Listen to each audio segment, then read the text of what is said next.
Good morning class. Today we are going to start exercise 3.5.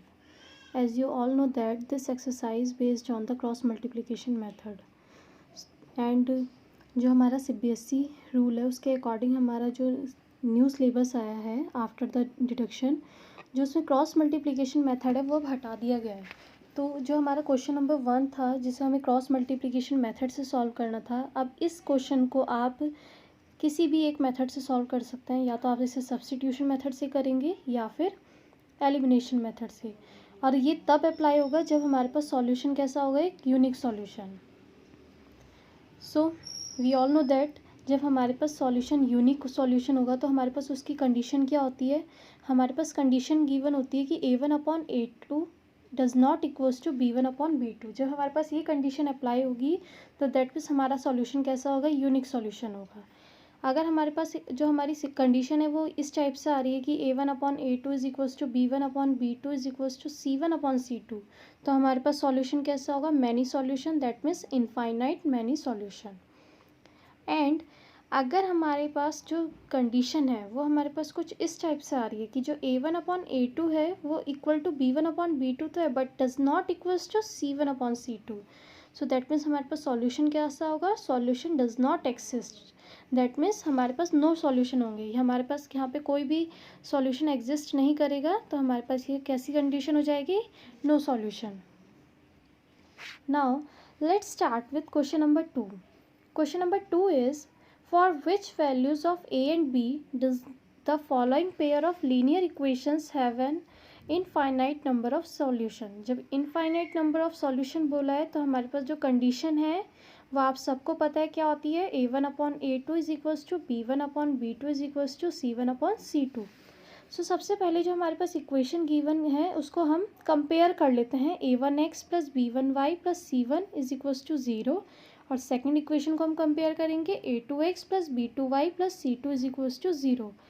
After comparison हमारे पास जो values आएंगी, a1 की वैल्यू हो जाएगी हमारे पास 2, b1 हो जाएगा हमारे पास 3, c1 हो जाएगा हमारे पास -7। सेम a2 की वैल्यू आ जाएगी हमारे पास a माइनस बी, b2 की वैल्यू आ जाएगी हमारे पास a plus b, and c2 की वैल्यू हमारे पास हो जाएगी minus bracket 3a plus b minus 2। अब जो हमारे पास ये वैल्यूज़ आई हैं इसे हमें इनफाइनाइट मैनी सॉल्यूशन की जो हमारे पास कंडीशन है, that means a1/a2 b1/b2 c1/c2 ये आपस में इक्वल हैं, तो हमें इसमें ये वैल्यूज़ पुट करनी है। जब हम यहाँ पे वैल्यू पुट करेंगे तो हमारे पास ये इस तरह से इक्वेशन आएंगी, that means 2/a minus b is equals to 3/a plus b is equals to -7/-3a plus b minus 2। इसे इक्वेशन हमने लेट कर लिया 3। अब यहाँ पे हम कोई भी दो इक्वेशन को लेके सॉल्व कर सकते हैं। जैसे हमने फर्स्ट में लिया है 2/a minus b is equals to 3/a plus b. जब इसे हम क्रॉस मल्टीप्लाई करेंगे तो हमारे पास जो वैल्यू आएगी वो हमारे पास हो जाएगी 2a plus 2b is equals to 3a minus 3b। अब जो a की वैल्यू है उसे एक साइड शिफ्ट कर दीजिएगा और b की वैल्यू को एक साइड में कर दीजिएगा। तो जब हम इसे सॉल्व करेंगे तो हमारे पास वैल्यू हो जाएगी 5b is equals to a। तो a की वैल्यू यहाँ पे आ गई, a is equals to 5b। Equation हमने इसे 4 लेट कर लिया। अब हम बाकी की जो इक्वेशन थी यानी कि 2/a minus b is equals to 7/3a plus b minus 2, यहाँ पे हमारे पास दोनों में माइनस साइन था, वो माइनस से माइनस साइन कैंसिल हो गया है। तो जब हम इसे सॉल्व करेंगे तो हमारे पास यहाँ पे इक्वेशन आएगी 9b minus 4 is equals to a। अब हमारे पास यहाँ से वैल्यू आई थी a की 5b, अब हम जब इसे यहाँ पर पुट करेंगे तो हमारे पास वैल्यू हो जाएगी 4b इज इक्वल्स टू 4। अब जब हम b की वैल्यू फाइंड करेंगे तो हमारे पास b की वैल्यू हो जाएगी 4/4, that means b is equal to 1। Putting b is equals to 1 in equation 4, equation 4 हमारे पास थी a is equals to 5b। अब जब हम यहाँ पे b की वैल्यू 1 पुट करेंगे तो हमारे पास a की वैल्यू आ जाएगी 5। Therefore for a is equals to 5, b is equals to 1, the given set of equations have infinitely many solution. Now, second part of the question number 2 is, for which value of k will the following pair of linear equations have no solution? No solution, that means हमारे पास condition होगी a1/a2 is equals to b1/b2 does not equals to c1/c2। हमारे पास दोनों equation given है, इसे हम compare करेंगे जैसे हमने प्रीवियस पार्ट में करा था। जब हम इन दोनों इक्वेशंस को कंपेयर कर लेंगे तो हमारे पास जो वैल्यूज़ हैं अब इसे हम यहाँ पर पुट करेंगे a1/a2 is equals to b1/b2 does not equals to c1/c2। तो जो हमारे पास दोनों वैल्यू इक्वल हैं हम सिर्फ उनको लेके सॉल्व करेंगे, क्योंकि ये तो डज नॉट इक्वल है तो हमने यहाँ पे सिर्फ जो इक्वल वैल्यूज़ है उनको लेके सॉल्व कर रहे हैं। 3/2k-1 is equals to 1/k-1। इसको क्रॉस मल्टीप्लाई करेंगे तो हमारे पास इक्वेशन हो जाएगी 3k-1 is equals to 1 into 2k-1। तो हम जब इसे पूरी इक्वेशन को सॉल्व करेंगे तो हमारे पास k की वैल्यू आ जाएगी 2। Therefore for k is equals to 2 the given set of equation have no solution. Question number 3 you have to do yourself. Now we will start the question number 4. Question number 4 is form the pair of linear equation in the following problems and find their solution if they exist by any algebraic method. जो भी हमें problems given है सबसे पहले उसे एक algebraic form में हमें फाइंड करना है, और जो भी आपके लिए मेथड सुटेबल हो, जो भी आपको लगता है कि हमें इजी है, चाहे वो सब्स्टिट्यूशन मेथड हो या फिर एलिमिनेशन मेथड हो, आप किसी से भी वैल्यूज़ को फाइंड कर सकते हैं। So part 1 is a part of monthly hostel charges is a fixed and the remaining depends on the number of days. हमें पता है कि हमने इस टाइप का क्वेश्चन पहले भी करा हुआ है कि जो फिक्स चार्ज होगा उसे हम पहले ही लेट कर लेंगे कि let the fix charges ₹x and the remaining depends on the number of days. तो नंबर ऑफ डेज़ के अकॉर्डिंग है तो charge per day taken food is ₹y। When a student A takes food for 20 days, जो एक student A है वो जो 20 days के लिए फूड ले रही है उसके लिए 1000 रुपीज़ पे कर रहे हैं। तो हमारे पास जो उसका कहते हैं इक्वेशन आएगी वो कुछ इस टाइप से हो जाएगी, fix charge plus 20 into charge per day is equals to 1000। तो हमारे पास इक्वेशन होगी x plus 20y is equals to 1000, equation 1। For student B क्या कर रहा है कि who takes food for 26 days and pays ₹1180 as hostel charges.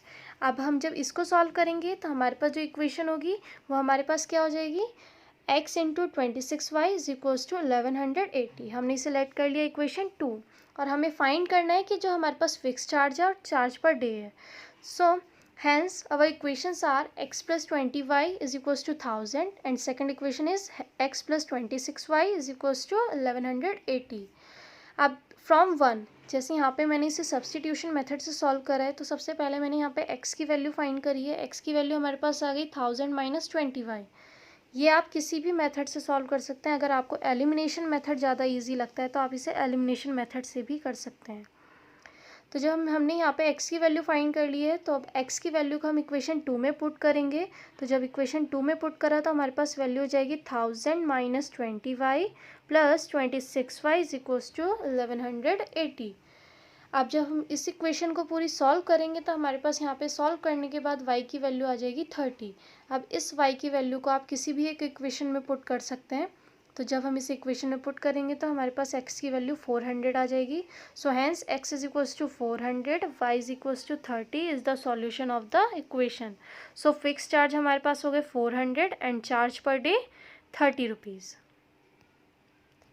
Now third part is Yash scored 40 marks in a test, getting 3 marks for each right answer and losing 1 marks for each wrong answer. यश ने जो है 40 marks score किए एक test में और उसे 3 marks मिले हैं फॉर करेक्ट आंसर और 1 मार्क्स उसके डिडक्ट हुए हैं जो भी उसने गलत आंसर दिया उसके लिए। हैड 4 मार्क्स बीन और कहते हैं awarded for each correct answer and 2 marks been deducted for each incorrect answer, then Yash would have scored 50 marks. अगर जो यश है अगर वो 50 मार्क्स स्कोर कर रहा है तो उसको क्या हुआ है कि 4 मार्क्स तो हर उसको करेक्ट आंसर के लिए मिले और 2 मार्क्स उसके हर इनकरेक्ट आंसर पे दिए गए हैं, डिडक्ट हुए हैं। So how many questions were there in the test, तो उसने कितने क्वेश्चंस जो है वो अटैम्प्ट करे हैं वो हमें फाइंड करके बताने हैं। सो फर्स्ट ऑफ ऑल हमने लेट कर लिया कि जो नंबर ऑफ राइट आंसर है वो हमारे पास x है एंड द रॉन्ग आंसर हमने लेट कर लिया y। अगर वो 40 मार्क्स स्कोर कर रहा है तो हमारे पास जो इक्वेशन आएगी तो राइट आंसर हमारे पास x है, रॉन्ग आंसर हमारे पास y है। तो जब मार्क्स हैं राइट आंसर के लिए हमें 3 मिल रहे हैं, रॉन्ग आंसर के लिए -1 डिडक्ट हो रहे हैं, तो हमारे पास इक्वेशन हो जाएगी 3x minus y is equal to 40। For जब 50 मार्क्स के लिए हमें क्या करना है, अब अब राइट आंसर के लिए उसे 4 मार्क्स मिले और रॉन्ग आंसर के लिए -2 मिले। तो हमारे पास यहाँ से इक्वेशन मतलब इनका टोटल हमारे पास आएगा 4x - 2y, और जब किसके इक्वल होगा वो 50 के। तो जब हम इसे यहाँ पे सॉल्व करेंगे तो यहाँ पे हमने 2 कॉमन ले लिया सबसे पहले। तो हमारे पास जो इक्वेशन है उसे हमने सिंप्लीफाई कर दिया है कि 2x - y = 25 हो गई। तो हमने इसे इक्वेशन 2 लेट कर लिया। हमारे पास इक्वेशन 1 थी 3x - y = 40, एंड इक्वेशन 2 हमारे पास आ गई 2x - y = 25। अब इन दोनों इक्वेशन को आप किसी भी एक मेथड से सॉल्व करेंगे। तो जब हम इसे सॉल्व करेंगे तो हमारे पास x की वैल्यू 15 आएगी एंड y की वैल्यू हमारे पास आएगी 5। तो जब हम इसे आप किसी भी मेथड से सॉल्व कर सकते हैं। सो x की वैल्यू हमारे पास आ गई 15 and y = 5. So number of right answer is 15 and number of wrong answer is 5. So total questions in the test कितने हो जाएंगे हमारे पास x plus y, that means 15 plus 5 is equals to 20. तो total questions हमारे पास थे 20. Now question number 4 is places A and B are 100 kilometre apart on a highway. ए और B कोई दो प्लेस हैं जिनके बीच की जो हमारे पास डिस्टेंस है वो 100 किलोमीटर है. One car starts from A and another from B at the same time. If the car travels in the same direction at different speeds they meet in 5 hours. दोनों car हैं, एक ए से move कर रही है और एक बी से मूव कर रही है. अब जब दोनों ये सेम डायरेक्शन में मूव करेंगी तो ये जिस पॉइंट पे भी आके मिलेगी वो उनके बीच का जो टाइम होगा वो हमारे पास 5 hours होगा. If they travels towards each other, अगर दोनों एक दूसरे के अपोजिट मूव कर रही हैं तो ये 1 आवर के बाद एक पॉइंट पर आके मिलेंगी. सो हमें फाइंड करनी है वो स्पीड जिससे वो दोनों कार मूव कर रही हैं. सो हमने सबसे पहले लेट कर लिया कि let the speed of first car भी x किलोमीटर पर है और दूसरी कार की स्पीड हमने लेट कर ली y किलोमीटर पर आवर. अब जब सेम डायरेक्शन में मूव कर रही है तो हमारे पास एक पॉइंट हमने लेट कर लिया, वो सी पॉइंट पर आके मिलेगी 5 hours के बाद. तो जो हमारे पास फर्स्ट कार की स्पीड होगी फर्स्ट कार की डिस्टेंस होगी वो हमारे पास हो जाएगी ए सी. और ए सी क्या है हमारे पास A B plus B C. तो हमने फर्स्ट कार की डिस्टेंस लिख ली, A C is equals to A B plus B C. अब हम सेकेंड कार की डिस्टेंस देखें तो वो हमारे पास आ जाएगी बी सी. तो ये हो गई हमारे पास सेकेंड कार की स्पीड. अब अगर हम दोनों का डिफरेंस फाइंड करें तो डिफरेंस हमारे पास आ जाएगा A B plus B C minus B C, that means is equal to A B. तो हमारे पास जो डिस्टेंस होगी इन दोनों के बीच का डिफरेंस हमारे पास आ जाएगा 100 किलोमीटर. तो distance travel by first car minus distance travel by second car is equals to 100 kilometer. अगर अब हम डिस्टेंस फाइंड करें तो डिस्टेंस हमारे पास होता है स्पीड इंटू टाइम. स्पीड हमारे पास x किलोमीटर पर आवर है, टाइम 5 hours है. तो हमारे पास फर्स्ट के लिए हो जाएगी 5x एंड सेकेंड के लिए हो जाएगी 5y इज इक्वल्स टू 100. अगर अब हम इसे सिंप्लीफाई करें इस इक्वेशन को तो हमारे पास जो इक्वेशन सिंप्लीफाई करने के बाद आएगी वो होगी हमारे पास x - y is equals to 20. इसे हमने लेट कर लिया equation 1. Now if travelling in opposite direction, अगर अब ये दोनों अपोजिट डायरेक्शन में अगर ट्रैवल कर रही हैं और इनका जो कहते हैं पॉइंट है मीटिंग पॉइंट वो हमारे पास डी है. तो हमारे पास जो कहते हैं फर्स्ट कार की डिस्टेंस होगी वो होगी ए डी और सेकेंड कार की डिस्टेंस होगी बी डी और टोटल दोनों की डिस्टेंस क्या होगी ए बी. तो यहीं से क्लियर हो रहा है कि हम यहाँ पे दोनों की डिस्टेंस को क्या करेंगे ऐड करेंगे. तो जब हम दोनों की डिस्टेंस को ऐड करेंगे तो हमारे पास होगा A D plus B D is equals to A B, that means 100 kilometre. So हमारे पास यहाँ इक्वेशन आएगी, यहाँ पे टाइम हमारे पास 1 hour है तो हमारे पास इक्वेशन होगी x plus y is equals to 100. हमारे पास आ गई दोनों इक्वेशन. ये हमने इक्वेशन लेट कर ली सेकेंड. तो जब हम दोनों इक्वेशन को सॉल्व करेंगे या आप किसी भी मेथड से सॉल्व कर सकते हैं. तो अब यहाँ पे आप चेक करेंगे जो हमारे पास y की वैल्यू है वो 40 आएगी और x की वैल्यू हमारे पास आएगी 60. So therefore x is equals to 60 and y is equals to 40 is the solution of this equation. So speed of the first car is equals to 60 kilometre per hour और second car की speed हो जाएगी हमारे पास 20 kilometre per hour. Now fifth part is the area of a rectangle gets reduced by 9 square units. जो हमारे पास एक area है रेक्टेंगल का वो 9 स्क्वायर यूनिट से डिडक्ट हो गया, मतलब कम हो गया उसमें से. If its length is reduced by 5 units, अगर जो लेंथ है वो 5 मतलब यूनिट रिड्यूस हुई है and breadth is increase by 3 units और ब्रेथ हमारी कितनी इंक्रीज हुई है 3 units. So if we increase the length by 3 units and the breadth is 2 units, अगर हम लेंथ को 3 यूनिट्स बढ़ा रहे हैं और ब्रेथ को हम 2 यूनिट्स बढ़ा रहे हैं, तो the area increase by 67 square units. तो जो एरिया है वो भी बढ़कर कितना हो जाएगा हमारे पास 67 स्क्वायर यूनिट्स हो जाएगा। सो हमें उसकी डायमेंशंस फाइंड करनी है, that means length and breadth find करनी है। सो सबसे पहले हमने लेट कर लिया कि जो रेक्टेंगल की हमारे पास लेंथ है वो हमारे पास x यूनिट्स है और ब्रेथ हमने लेट कर ली y यूनिट। सो हमारे पास एरिया क्या हो जाएगा, length into breath, that means XY। अगर अब हम इसको फाइंड करेंगे फर्स्ट क्वेश्चन के, जो फर्स्ट उसमें कंडीशन बोली है उसके अकॉर्डिंग अगर देखें जो एरिया है वो gate reduced by 9 square units. 9 square units उसमें से डिडक्ट हो गया। If the length reduce by 5 units, length कितनी रिड्यूस हुई है 5, दैट मीन्स x माइनस 5 हो जाएगी। और ब्रेथ हमारे पास जो ऐड हुई है दैट मीन्स इंक्रीज हुई है वो हो गई हमारे पास y प्लस 3। और दोनों का जो टोटल एरिया है वो हमारे पास रिड्यूस हुआ है 9, तो XY माइनस 9। अब सेकंड कंडीशन में उन्होंने बोला है कि जो कहते हैं हमारे पास लेंथ है वो भी 3 इंक्रीज़ हुई है और ब्रेथ भी हमारे पास 2 इंक्रीज़ हुई है, तो x plus 3 and y plus 2 हो जाएगा। और दोनों का एरिया जो है वो भी इंक्रीज़ हुआ है बाय 67। अब जब हम यहाँ पे इन इक्वेशन से कहते हैं इन तीनों कंडीशन से इक्वेशन फाइंड करेंगे तो हमारे पास क्या होता है, यहाँ पे ये हमारे पास एरिया गिवन है और इसका भी जब हम एरिया करेंगे तो x into y that means length into breadth is equals to area हो जाएगा। तो जब हम एरिया फाइंड करेंगे तो x minus 5 into Y plus 3 is equals to XY minus 9। ये हो जाएगी हमारे पास length into breadth is equals to area. तो जब हम इसे इक्वेशन को सॉल्व करेंगे पूरी वैल्यू को तो हमारे पास जो इक्वेशन निकल कर आएगी वो होगी हमारे पास 3x minus 5y minus 6 is equal to 0। इसे हम लेट कर लेंगे इक्वेशन 1।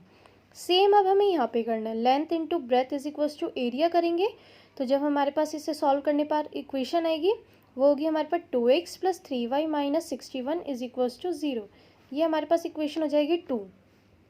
जब इन दोनों इक्वेशंस को आप सॉल्व करेंगे, ये आप किसी भी मेथड से सॉल्व कर सकते हैं, तो हम जब इन दोनों इक्वेशन को सॉल्व करेंगे तो हम पाएंगे कि हमारे पास जो y की वैल्यू है वो हमारे पास 9 आई है और x की वैल्यू हमारे पास जो निकल के आएगी वो हमारे पास आ जाएगी 17। तो हमारे पास दोनों वैल्यूज़ फाइंड हो जाएंगी। तो x is equals to 17 and y is equals to 9। So hence the length of the rectangle is equals to 17 units and breadth of the rectangle is y is equals to 9 units. So you have to solve the rest question of this exercise. Thank you, class.